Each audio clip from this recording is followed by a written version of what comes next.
Class 11th student. बेटा अब ये लास्ट टॉपिक आपका आता है circular motion of A car on A level road.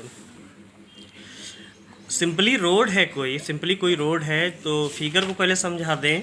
ये देखो, ये सर्कुलर ट्रैक है कुछ इस तरीके से। आप अपनी कार लेकर के ऐसे चले आ रहे हैं, आप ड्राइवर हैं, ये टायर है, टायर का रोल है इसलिए टायर बताना है। टायर है। अब यहाँ पर जो आपकी रोड है वो सर्कुलर फॉर्म में है, ना कि सीधे ऐसे घूमते हुए आ रही है, इस टर्न होते हुए, ध्यान देना, ऐसे टर्न होते हुए आ रही, ना कि उठी हुई, ध्यान देना, ना कि स्लोप में नहीं है, सिंपली ऐसे है, लेकिन ऐसे घूमी जैसे जो रन करने वाले बच्चे हैं किसी सर्कुलर ट्रैक में दौड़ते हैं, जहाँ भी रेस होती है तो उनको ज़्यादातर सर्कुलर ट्रैक मिलता है दौड़ने के लिए, स्लोप नहीं होता, सिंपली होता है। इस पे आ जाते हैं। होता क्या है कि अगर ये कार सर्कुलर ट्रैक में कुछ इस तरीके से मोशन कर रही है, इस तरीके से मोशन करेगी, तो थोड़ा सा टायर को देख लो। टायर पे क्या है, अगर ये गाड़ी खड़ी है तो टायर पे फ्रिक्शन R1 ऊपर की तरफ, R2 यहाँ से ऊपर तरफ। इस पूरी जो कार है, इस पूरी कार का वेट जो है, टोटल वेट इसके सेंटर ऑफ ग्रेविटी से, ध्यान देना, सेंटर ऑफ ग्रेविटी नया टर्म आ रहा है, सेंटर ऑफ ग्रेविटी। ये टर्म को हम कंसीडर करेंगे ग्रेविटी के चैप्टर में। तो यहाँ पर क्या है कि इसका जो टोटल मास होगा किसी एक पॉइंट में लाई करेगा और वो सीधे वर्टिकल जो है डाउनवर्ड डायरेक्शन में mg लगेगा। यहाँ से नॉर्मल रिएक्शन R1 कहाँ से, रोड की सरफेस से टायर पे लगेगा, क्योंकि टायर ही कांटेक्ट में है रोड के। फिर से टायर ही कांटेक्ट में है रोड के, तो नॉर्मल रिएक्शन फोर्स लगेगा ऊपर की तरफ। तो सब कुछ भूल जाओ। नीचे से जो mg आ रहा है, mg को जो बैलेंस कर रहा है वो R1 और R2, तो R1 प्लस R2 मिल करके mg हो जाएंगे। अब ये कार आपकी सर्कुलर ट्रैक को फॉलो कर रही है। जैसे ही सर्कुलर ट्रैक को फॉलो करेगी तो होता क्या है, जब गाड़ी स्पीड में जाती है, तो जब चीज़ें सर्कुलर ट्रैक पे चलती हैं तो ये गाड़ी क्या करती है, इसकी टेंडेंसी आ जाती है सेंट्रीफ्यूगल फोर्स की वजह से, ध्यान देना, सेंट्रीपिटल फोर्स की वजह से इस गाड़ी में ये टेंडेंसी आ जाएगी कि बाहर की तरफ भागना चाहेगी। तो किसी एक पॉइंट को कंसीडर कर लिया गया कि ये बाहर की तरफ भागना चाहेगी। तो जब इसका मोशन जो है इस ट्रैक के इधर आना चाहेगा तो फ्रिक्शन फोर्स जनरेट हो जाएगा इस टायर पे, इसके सेंटर की तरफ F1 और इस टायर पे सेंटर की तरफ F2। तो ये फ्रिक्शन फोर्स जनरेट हो जाएगा। तो कहानी इतनी इस फिगर की समझ में आ गई होगी। ये ड्राइवर दिखाया गया, ये बोनट है गाड़ी का और ये टायर है और ये डॉट डॉट लाइन जो आपको दिखाई गई हैं, डॉट डॉट लाइन जो दिखाई गई हैं, ये आपका ट्रैक है। तो देखते चले।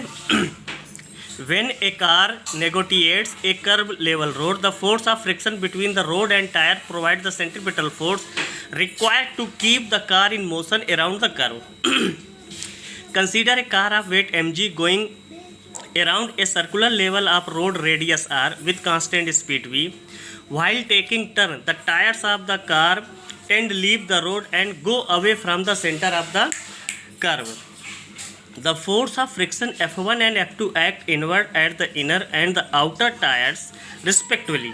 तो ध्यान दो, चाहे जो भी टायर हो, उन टायर पे जो है इनवर्ड्स जो है फ्रिक्शन फोर्स लगेगा, and outer tire respectively. If R1 and R2 the reaction of ground at the inward and outward tires. तो देखो F equal to mu R, ये फार्मूला होता है फ्रिक्शन फोर्स का, F equal to mu R. तो F1 equal to mu R1, F2 equal to mu R2। अब देखना यहाँ पर अगर आपके दिमाग में आ जाए कि म्यू सेम क्यों है, ये म्यू है क्या, कोफिशिएंट ऑफ फ्रिक्शन है, सेम इसलिए कि रोड और टायर सेम मटेरियल के हैं, कोई अलग अलग नहीं है, तो फ्रिक्शन कोफिशिएंट जो है आपका सेम रहेगा। अब आपको मैंने अभी दिखाया कि जो ऊपर की तरफ वेट लग रहा है, ऊपर की तरफ जो नॉर्मल रिएक्शन है, जो वेट mg है, दोनों को बैलेंस करेगा, R1 plus R2 equal to mg। तो टोटल फोर्स ऑफ फ्रिक्शन कितना हो गया, F1 और F2, तो F1 प्लस F2, तो म्यू आ गया, वैल्यू पुट कर ली, म्यू कॉमन था, कॉमन ले लिया, R1 plus R2 equal to, तो R1 प्लस R2 की जगह क्या आ गया, म्यू mg। यहाँ पर पहुँच गए आप। For car stay on the road, the maximum force of friction must be equal to the greater than centripetal force. ध्यान देना, यहाँ कंडीशन ली गई कि गाड़ी आपकी स्टे है, सर्कुलर ट्रैक पे ही स्टे है, तो फ्रिक्शन फोर्स, जो फ्रिक्शन फोर्स है मस्ट बी इक्वल टू या greater than centripetal force.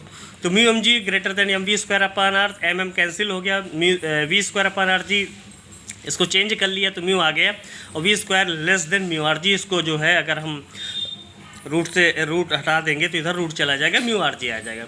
The maximum speed with which the car can turn safely V max equal to root mu rg.